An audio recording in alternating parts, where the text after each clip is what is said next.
Hello friends, कैसे हो सब लोग। अगर आप भी 18 फरवरी को हिंदी का पेपर देने वाले हैं बच्चों, तो यहाँ पर हिंदी फरवरी का 18 फरवरी का गेस्ट पेपर आ चुका है बच्चों। ऐसे ही पेपर आपको बोर्ड एग्जाम 2026 में देखने को मिलेगा बच्चों। यहाँ पर जो आपका कोड है 801 है, कोड केबी का है बच्चों। 2026 बोर्ड परीक्षा के लिए है। पूर्णांक आपके यहाँ पर 70 है। समय 3 घंटे आपका 15 मिनट है बच्चों। यहाँ पर सामान्य निर्देश दिया गया। पहला है, प्रारंभ के 15 मिनट परीक्षार्थी को प्रश्न पत्र पढ़ने के लिए निर्धारित है बच्चों। दूसरा, सभी प्रश्न अनिवार्य है। तीसरा, यह प्रश्न पत्र 2 खंडों में विभाजित है, खंड आ और खंड बा में विभाजित है। चौथा, इस प्रश्न पत्र के खंड आ में 20 बहुविकल्पीय प्रश्न है, जिसमें दिए गए 4 विकल्पों में से सही विकल्प चयन करके ओएमआर सीट पर नीले अथवा काले बाल पॉइंट पेन से सही विकल्प व गोले को पूर्ण रूप से काला करे। पांचवा, खंडा में बहुविकल्पीय प्रश्न है, जिसको 1 अंक निर्धारित है बच्चों। आइए मैं आपको डायरेक्टली समझा देता हूँ बच्चों। यहाँ पर देखिए, आपका यहाँ पर क्या है बच्चों, खंडा है। खंडा प्यारे बच्चों होता है ओएमआर सीट। क्या होता है बच्चों, ओएमआर सीट। ओएमआर सीट होता है, जिसे कहते हैं बहुविकल्पीय प्रश्न कहते हैं बच्चों। इसको आपको ओएमआर सीट में भरना रहता है बच्चों। अगर आपको ओएमआर सीट भरना नहीं आता है तो मैंने वीडियो बना दिया, आप लोग देख लेना बच्चों। मैं आपको बता देता हूँ, ये आपका हमारा ओएमआर सीट है। इस प्रकार आपको क्या ओएमआर सीट में भरना रहता है, इसका वीडियो डिस्क्रिप्शन में मिल जाएगा, वहाँ से आप लोग देख लेना बच्चों। उसके बाद में यहाँ पर देखिए बच्चों, पहला प्रश्न दिया है। यहाँ पर देखिए, बादल की मृत्यु किसकी रचना है। बादल की मृत्यु किसकी रचना है बच्चों। तो यहाँ पर देखिए, पहला दिया उपेंद्र नाथ अशक की, राम कुमार वर्मा की, जयशंकर प्रसाद की या भरतेंदु हरिश्चंद्र की। तो इसका जो सही उत्तर हो जाएगा वो हो जाएगा डॉक्टर राम कुमार वर्मा की। इसका बी ऑप्शन सही हो जाएगा। दूसरा प्रश्न, दूसरा यहाँ पर बच्चों, गोदान उपन्यास किसकी रचना है। गोदान उपन्यास किसकी रचना है। जयशंकर प्रसाद की है, मुंशी प्रेमचंद की है, राम कुमार वर्मा की, यज्ञ जी की है। तो इसका भी सही हो जाएगा, मुंशी प्रेमचंद की है। चलिए आगे बात करते हैं बच्चों। यहाँ पर देखिए अगला प्रश्न। अगला यहाँ पर बच्चों तीसरा है, शेखर एक जीवनी के लेखक हैं। शेखर एक जीवनी के लेखक कौन है बच्चों। और शेखर एक जीवनी उपन्यास के लेखक हैं कौन है। रामधारी सिंह दिनकर हैं, सच्चिदानंद हिरानंद वासे नग्घे जी हैं, सुमित्रानंद पंत जी हैं, हरिवंश राय बच्चन जी हैं। तो इसका बी ऑप्शन सही हो जाएगा, सच्चिदानंद हिरानंद वासे नग्घे जी हैं। चौथा, लाहरों के राजहंस के लेखक का कौन है जो। मोहन राकेश है, कि हरियोत जी हैं, रामचंद्र शुक्ल जी हैं या आपके महादेवी वर्मा जी हैं। तो इसका उत्तर कौन सा हो जाएगा बच्चों, ए ऑप्शन से हो जाएगा बच्चों।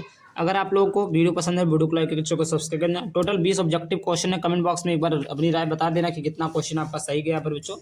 अगला प्रश्न पांचवा है, भूषण किस युग के लेखक हैं। तो यहाँ पर देखिए, पहला दिया आदिकाल के, दूसरा दिया रीति काल के, सी दिया भक्ति काल के, डी दिया आपका आधुनिक काल के। तो भूषण किस युग के लेखक है बच्चों। तो इसका सही उत्तर हो जाएगा बी, रीति काल के।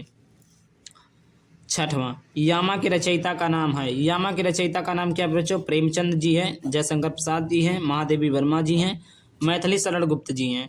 तो यामा के रचयिता कौन है बच्चों, महादेवी वर्मा जी हैं। कौन है बच्चों, महादेवी वर्मा जी हैं। सातवां प्रश्न, धूप के धान रचना किसकी है। धूप के धान रचना किसकी है बच्चों। धर्मवीर भारती की है, गिरिजा कुमार माथुर की है, भवानी प्रसाद मिश्र की है या रघुवीर सहाय की है। तो इसका बी ऑप्शन सही हो जाएगा, गिरिजा कुमार माथुर की है। आठवां प्रश्न, तार सप्तक के कवियों को अज्ञे ने क्या कहकर संबोधित किया है। राहु के अन्वेषी, नई धारा के साथी, साहित्य साचर, पथ के साथी। तो इसका ए ऑप्शन सही हो जाएगा, राहु के अन्वेषी।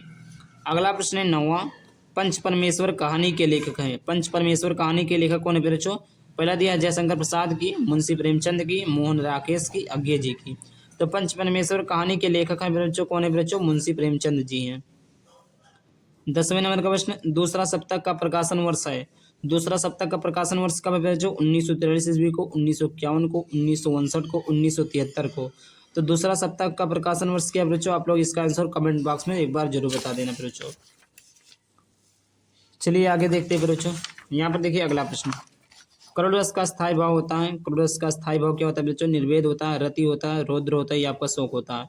तो अभी मैंने पढ़ाया करोड़ रस का स्थायी भाव क्या होता है, शोक होता है। आगे बात करते हैं अगला प्रश्न। 13 नंबर का प्रश्न है, रोला छंद किस प्रकार का छंद है। विषम, सममात्रिक छंद, अर्ध सममात्रिक छंद, इनमें से कोई नहीं।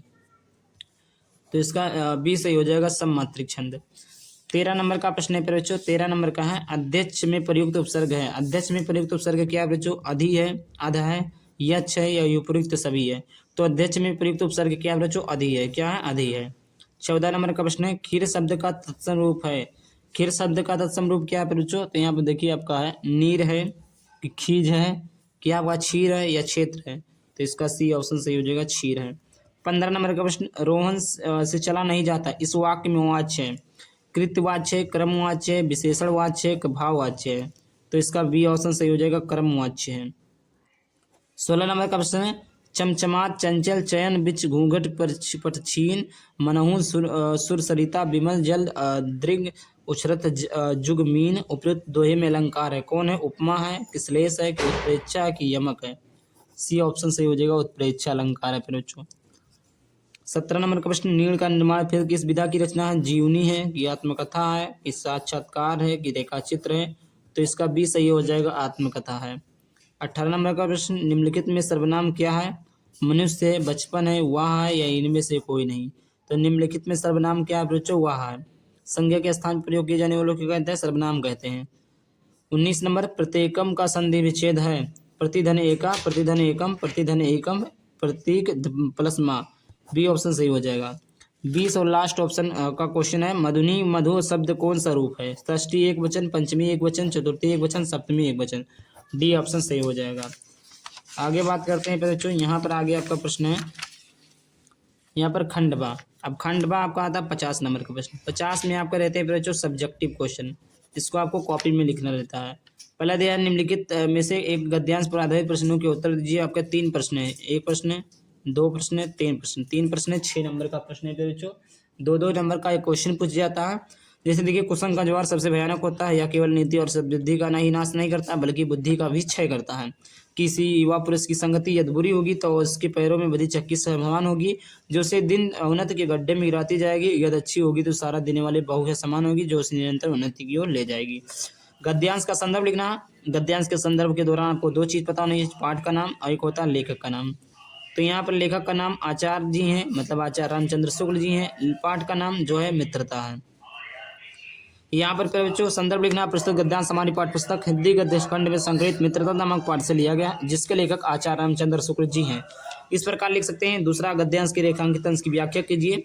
आप लोग यहाँ से यहाँ तक व्याख्या कर देंगे। तीसरा, कुसंग की तुलना किससे की गई है?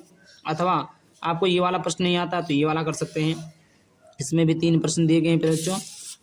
दूसरा दिया है यहाँ पर, निम्नलिखित में से किसी एक पद्यांश पर आधारित सभी प्रश्नों के उत्तर दीजिए।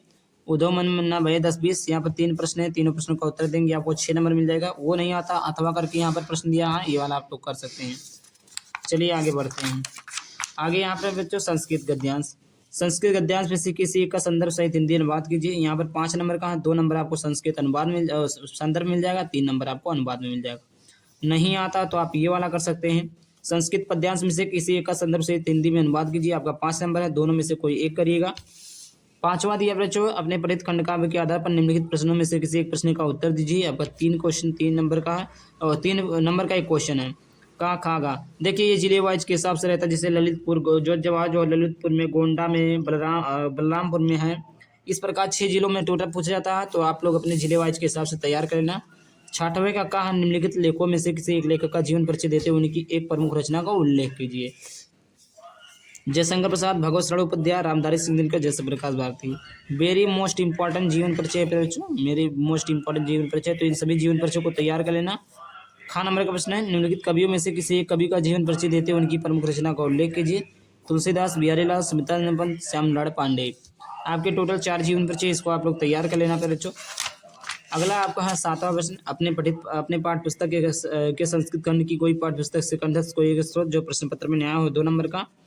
8वां, आपके विद्यालय में खेल की सुविधा बहुत कम है, अपने विद्यालय के प्रधानाचार्य को पत्र लिखिए जिसमें खेल सुविधाएं उपलब्ध कराने का अनुरोध किया गया हो, 4 नंबर का प्रश्न है। अथवा है, आपके जन्मदिन पर दादाजी ने एक पुस्तक उपहार में भेजी है, दादाजी को धन्यवाद देते हुए एक पत्र लिखिए। 9वें नंबर का प्रश्न, निम्नलिखित में से किसी 2 प्रश्नों के उत्तर संस्कृत में दीजिए। ये आपके 2 प्रश्न है। दानम कस्यम मित्रम भवत विद्या केन वर्धते कुत्तम नडम मंगलम भवति चंद्रशेखरा स्वापित नाम किम आखात। 10वां, निम्नलिखित में से किसी एक विषय पर निबंध लिखिए, जो कि आपका 7 नंबर का है। मेरे प्रिय साहित्यकार, आतंकवाद समस्या और समाधान, राष्ट्रीय एकता, बेरोजगारी समस्या और समाधान, मोबाइल फोन वरदान या अभिशाप। एक और तैयार कर लीजिएगा, पर्यावरण प्रदूषण पर निबंध। ये टोटल आपका पूरा पेपर था बच्चों। आई होप वीडियो पसंद है, वीडियो को लाइक, चैनल को सब्सक्राइब करना। चलिए मिलते हैं किसी और टॉपिक के साथ। अब तक बाय बाय, थैंक यू, जय हिंद, जय भारत, वंदे मातरम।